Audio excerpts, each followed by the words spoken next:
Llegamos al final del programa 13 de nuestra serie biográfica documental Ilustres y hoy lo dedicaremos al tema de la conquista. Nuestros 4 personajes son Hernán Cortés, líder de la expedición que inició la conquista de México y el final del Imperio Mexica; Moctezuma Xocoyotzin o Moctezuma II, que fue tlatoani de los mexicas entre 1502 y 1520; Jerónimo de Aguilar, quien sirvió de intérprete en la lengua maya a Hernán Cortés y con el que participó en la conquista de México; y Malinali Tenepatl, conocida también como Marina o la Malinche, quien sirvió de intérprete, consejera e intermediaria de Hernán Cortés. Hernán Cortés de Monroy y Pizarro Altamirano nació en 1485 en Medellín, en la región de Castilla. Él era hijo de Martín Cortés y de Catalina Pizarro y Altamirano. Fue hijo único y su papá lo llevó a estudiar a la Universidad de Salamanca, pero aquí quiero explicar bien que hay el mito de que él había estudiado toda la carrera de leyes en la Universidad de Salamanca y no es así, solamente estuvo 2 años, porque sobresalió siempre su espíritu aventurero, por eso tuvo que salir de la universidad y luego se le estaría asignando pues un reconocimiento que tenía sobre las leyes, pero por su cercanía con un escribano de Valladolid. Por fin logra salir. Hernán Cortés va hacia la isla de Cuba, hacia lo que va a ser ya una configuración, pues diríamos urbana, a cargo de Diego Velázquez, que era su amigo, inicialmente era su amigo. Allí va a tener varios títulos de alcalde, pero después se van a dar diferencias. Una de esas diferencias es porque él insistió mucho en ir en la primera expedición hacia lo que hoy son las costas del continente americano, nuestro país, Centroamérica, etc. La primera expedición, recordemos que fue Francisco Hernández de Córdoba, intervino Juan de Grijalva, y es hasta la tercera expedición que encabeza Hernán Cortés, pero sale de manera clandestina porque no contó con el permiso de Diego de Velázquez, que era el gobernador de Cuba. A él se le debe pues la conquista de México, el atacar al Imperio Mexica y después convertirlo en el territorio de la Nueva España. A él se le debe también, después de esa conquista de lo que hoy es el territorio nacional, trasladarse a las costas de California y llevar a cabo una expedición similar a lo que había ocurrido en nuestro país, en el centro del país. Y también a él se le atribuye seguir con otras expediciones como al de las Iberas. En lo que se refiere a su familia, pues fue una familia muy prolífica, porque fíjense ustedes, llegó a tener alrededor de 11 hijos. Tuvo varias mujeres, entre ellas familiares de Moctezuma Xocoyotzin, y pues ya se podrán imaginar lo prolífico de la familia y también los problemas que hubo con las familias derivados de estas relaciones de pareja. Él en sus testamentos fue dejando una voluntad que cambió en sus decisiones. Por ejemplo, muere en España. Cuando muere en España, ahí lo sepultan en una iglesia muy cercana a su casa de la región de Castilla, y luego pasa el tiempo, exhuman los restos y lo llevan al convento de San Francisco. Pasa otro tiempo, exhuman, lo sepultan en el Hospital de Jesús que él fundara, aquí en el territorio de nosotros, el territorio nacional. Pasa un tiempo, vuelven a exhumar los restos, hasta que en el año de 1946, o sea, para que tengan esa idea de cómo va cambiando de lugar, es en el año de 1946 cuando el general Manuel Ávila Camacho emite un decreto para que sea el Instituto Nacional de Antropología e Historia el custodio de los restos de Hernán Cortés, que estarían entonces en el lugar que nosotros conocemos del Hospital de Jesús. En el templo propiamente hay una inscripción, y aún así se siguen entretejiendo historias acerca de si están los restos o no están los restos. Hernán Cortés falleció el 2 de diciembre de 1547 a los 62 años de edad. Según los historiadores, Catalina Suárez era una mujer débil y enferma de asma que conoció en Cuba en 1512 a Hernán Cortés y con quien se casó en 1514. Una vez concluida la conquista del territorio mexicano, Cortés mandó a traer a Catalina a Cuba, por lo que ella desembarcó al sur de Veracruz al poco tiempo. A los 3 meses del reencuentro, en México, la noche del 1 de noviembre de 1522, Cortés organizó una fiesta en su casa de Coyoacán. Después del baile, Catalina se sintió indispuesta y se acostó. Unas horas más tarde, la hallaron muerta en la cama. Según las camareras, Catalina tenía marcas en el cuello, por lo que se sospechó de Cortés. En julio de 1529, María Macaida, madre de Catalina, abrió 2 juicios en contra de Cortés, uno por homicidio de su hija y otro por las ganancias del matrimonio. La demanda se archivó y nunca pudo ser comprobado si la muerte de Catalina fue natural o un homicidio.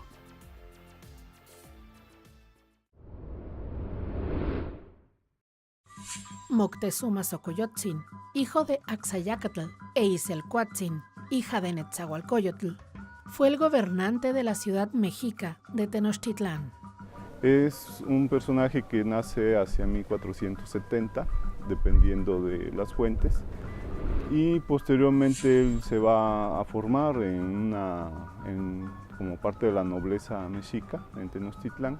Seguramente fue al Calmeca, participó en ceremonias religiosas en calidad de auxiliar y fue aprendiendo todo lo que en algún momento le serviría como un posible gobernante. Las distintas familias de la nobleza mexica preparaban a sus hijos y especialmente una parte que es muy importante para ellos, la guerra. Su participación en la guerra, sus dotes de militar, tanto dirigiendo como el combate cuerpo a cuerpo, era uno de los elementos que distinguían quiénes iban a llegar al poder. Hacia 1502 o 1503, igual dependiendo de la fuente, él va a llegar al poder como Moctezuma Xocoyotzin, sucediendo a su tío, a Huitzol. De ahí Moctezuma enfrenta una situación muy paradójica, ¿no?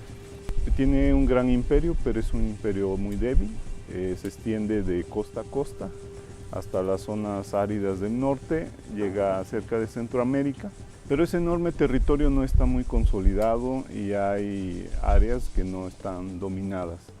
La lógica religiosa pide sacrificios humanos, hay que capturar guerreros, cada vez se va más lejos. Y hay lugares pobres como Tlaxcala, Tututepe, Meztitlán, que no fueron conquistados. Al mismo tiempo va a centralizar el poder en su persona, va a evitar que los guerreros que no vienen de familias nobles sigan subiendo, va a consolidar una aristocracia alrededor de su persona. Su consejo, que antes tenía mucha importancia para los anteriores gobernantes, ahora van a ser decorativos. Él va a tomar las decisiones, especialmente religiosas, políticas y militares, y las alianzas con otros grupos fuera del Valle de México. De tal forma que la personalidad de Moctezuma es lo que explica la dinámica que va a venir al momento del encuentro con los españoles. También somete en 1515 a Texcoco, impone al gobernante, aprovecha la sucesión e impone a una persona muy cercana a él. Texcoco, como un altépe independiente, desaparece en ese punto, ¿no? Finalmente, él es un hombre religioso, fue criado como tal, llega Hernán Cortés y es el punto en donde se vuelve muy famoso. Su duda frente a quién era el que llegaba. En la religión mexica, él es Tezcatlipoca, es un representante vinculado a Tezcatlipoca. ¿Será que Quetzalcóatl el que viene? El alter ego, el rival más fuerte de Tezcatlipoca. Toda su conducta de duda, todo el juicio histórico que tenemos parte de esa incomprensión de su situación religiosa. Él es el representante de un enorme imperio de Tezcatlipoca que debe recibir a Quetzalcóatl. Finalmente su duda lo lleva a ser prisionero de Hernán Cortés. En junio de 1520 Siendo prisionero intenta calmar a las huestes mexicas y es apedreado en la azotea de un edificio. Las versiones varían si fue asesinado por los propios españoles o por los propios mexicas, pero ese gran personaje que vive una trágica historia por las circunstancias que él mismo fue creando, fallece en ese año y hasta la fecha es un asunto, bueno, ¿qué hacemos los mexicanos respecto al extranjero? El primero que abordó el dilema fue Moctezuma Xocoyotzin. Tuvo 19 hijos que se hayan registrado, varios de ellos o la gran mayoría fallece durante el sitio de Tenochtitlán. Hasta donde se tiene registrado, 2 mujeres van a tener una descendencia hasta nuestros días. Esteban Moctezuma Barragán desciende de ese tronco, ¿no?, familiar. Hasta la fecha en México y en Europa es un tronco dinástico reconocido. Moctezuma Xocoyotzin falleció aproximadamente a los 54 años de edad. Cuauhtémoc fue el último tlatoani mexica de Tenochtitlán. Asumió el máximo poder político de los mexicas tras haber sido jefe de armas de la resistencia a los conquistadores y fue considerado como un líder militar durante las batallas. A fin de evitar más sufrimiento a su pueblo, sitiado por los españoles que impedían la llegada de alimentos a Tenochtitlán, se rindió al conquistador. Hernán Cortés le pidió que le dijera dónde se encontraba el tesoro imperial, cosa a la que el último tlatoani se negó y fue castigado y atormentado a tal grado de quemarle los pies. Fue asesinado en un lugar llamado Izancana el 28 de febrero de 1525, junto con el rey de Texcoco y el rey de Tlacopa.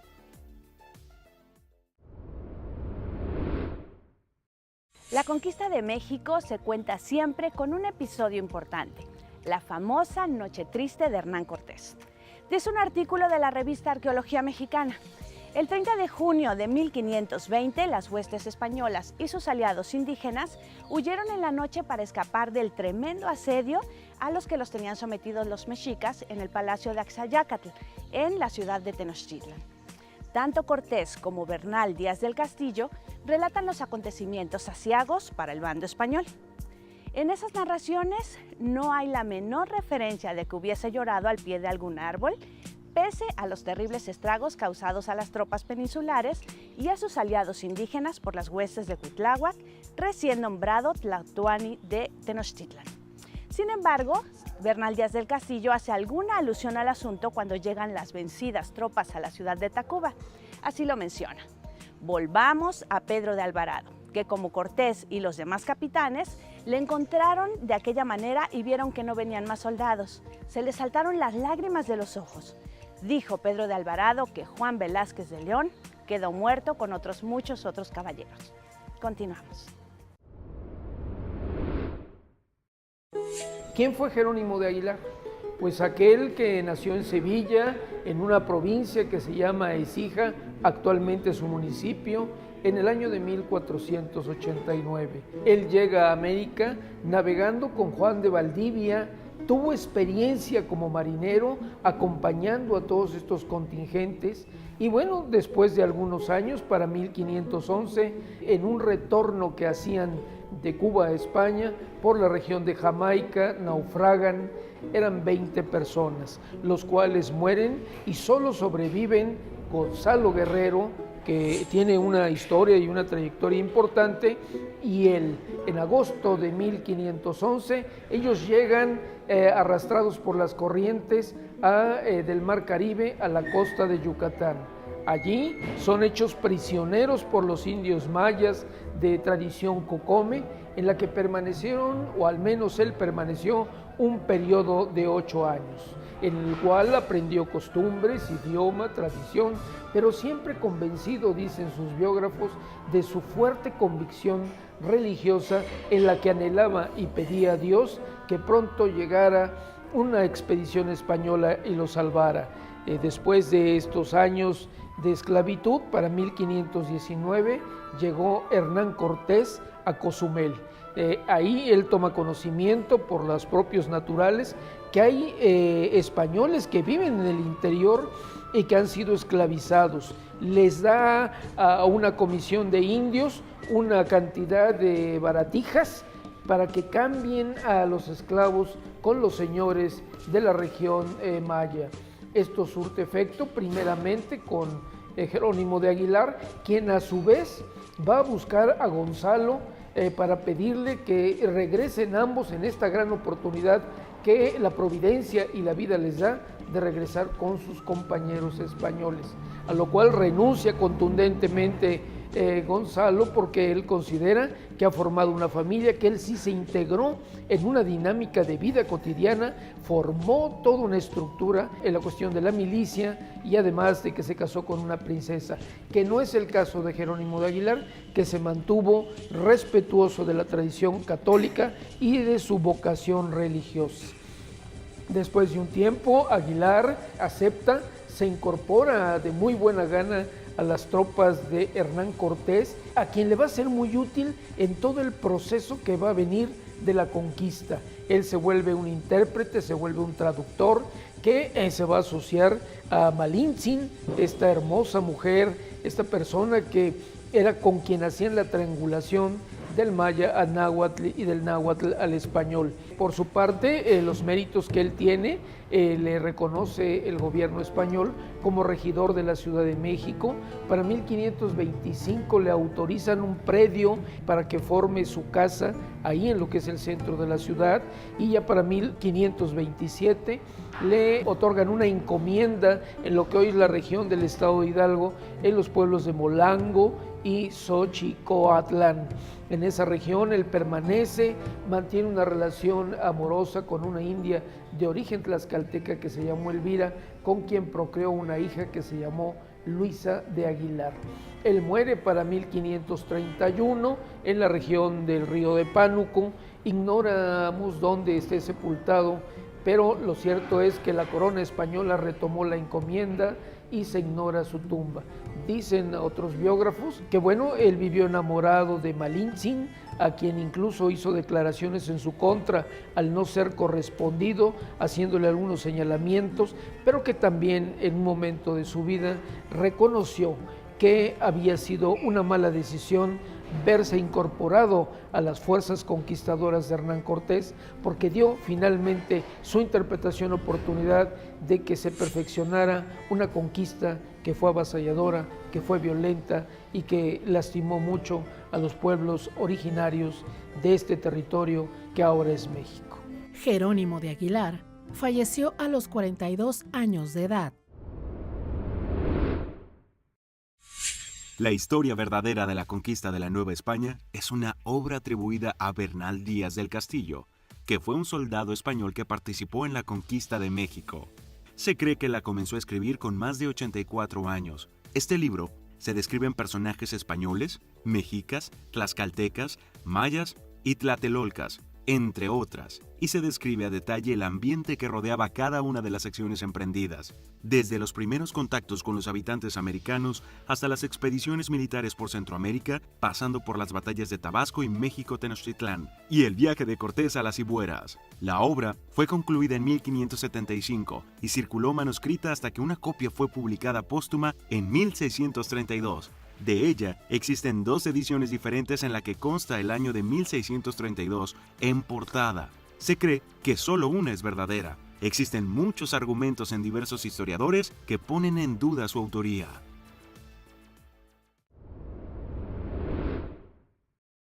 Malintzin es una figura controvertida por la historiografía que no ha sido justa con ella, pero también controvertida porque reconstruir su vida requiere un gran esfuerzo debido a que ella nunca dejó escrito nada por su condición de esclava. Ella nació en febrero de 1500 en las riberas de la región de Coatzacoalcos, probablemente en el pueblo de Olutla. En este lugar los comerciantes arribaban para comprar plumas de aves exóticas, así como caracoles, conchas y pieles de caimán. Entre los 8 y los 11 años, ella es de pronto raptada por traficantes de esclavos, llevada en una canoa hasta un lugar llamado Chicalanco. En este lugar fue vendida a mayas chontales, quienes seguramente la compraron en un intercambio con algunas bolsas de cacao o quizá manta. Con los mayas chontales, nuevamente embarcó en unas canoas y fue a dar a un lugar llamado Putunchán. En este lugar ella apoyó en los quehaceres domésticos y seguramente mientras las mujeres de la élite se dedicaban a las labores del telar, ella ayudaba en la cosecha de algodón y maguey y ayudaba en las tareas de los quehaceres de la casa. En 1517, las primeras expediciones de los españoles llegan a las costas de Yucatán. En un primer momento atacan Champotón, roban la comida, pero los habitantes los dispersan y se van. En 1518 los españoles regresan decididos a atacar Champotón. Después de unas horas de combate, los chontales son vencidos y entonces tienen que entregar a cambio comida, joyas y 20 mujeres esclavas, entre las cuales iba Malintzin. En este primer acto de entrega, el capellán que iba con ellas las bautiza y ella recibe el nombre de Marina. En una lengua como la que ella hablaba, donde la R era desconocida, seguramente se oyó como Malina. Y Cortés decide entregar a Marina a Alfonso Fernández de Portocarrero. Permanecen por unos días en Putunchán y nuevamente se hacen a la mar y llegan a un lugar llamado San Juan de Ulúa. Al poco momento, una expedición de Moctezuma llega para hablar con Cortés. Al parecer no tenían temor de él. Cortés llama a Jerónimo de Aguilar, a quien había rescatado previamente en las expediciones en las costas mayas. De Aguilar no entiende de lo que están hablando y Malintzin se atreve a hablar. En este momento ella asume un papel muy importante. Cortés pregunta quién es y al parecer le ofrece ayuda a cambio de conseguir llegar hasta la Gran Tenochtitlan. A partir de este momento es conocida como Doña Marina, un nombre con el cual eran llamadas las mujeres nobles de España. También desempeña un papel muy importante en las alianzas en Zempoala, Tlaxcala, hasta la llegada de Tenochtitlan. En este lugar, después de la matanza sobre todo del Templo Mayor, ella desempeña un papel muy importante al tratar de convencer a los mexicas de conciliar la paz debido a la matanza previa. Sin embargo, los guerreros mexicas estaban dispuestos a defender con su vida la ciudad y Cortés estaba decidido a conquistarla. La ciudad cae finalmente el 13 de agosto de 1521.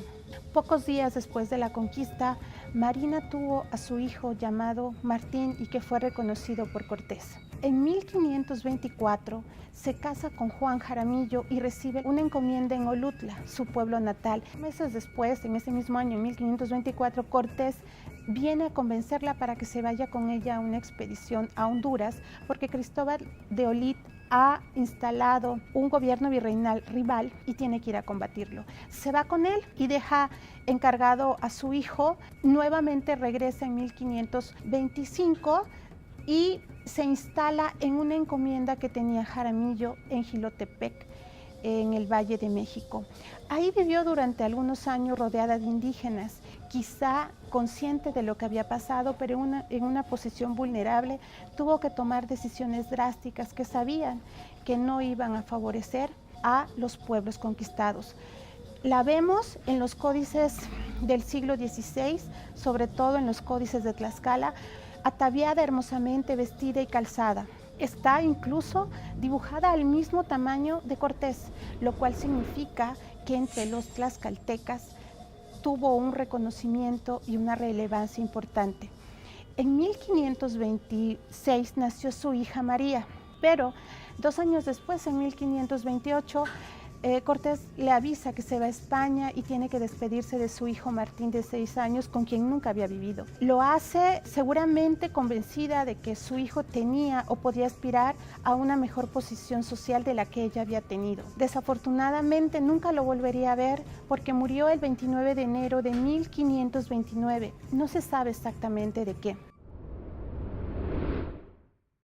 Y con esta biografía llegamos no solo al final de nuestro programa, sino de la serie Ilustres, programas especiales que dedicamos a diferentes personajes importantes para nuestra historia en el quehacer artístico, cultural, social, científico y político de nuestro país. Les agradecemos habernos acompañado en esta serie de 13 capítulos que esperamos hayan disfrutado tanto como nosotros. Recuerden que la cultura se ve a través de la señal de Radio Televisión de Veracruz. Yo soy Ale Ramírez y esto fue Ilustres. Hasta pronto.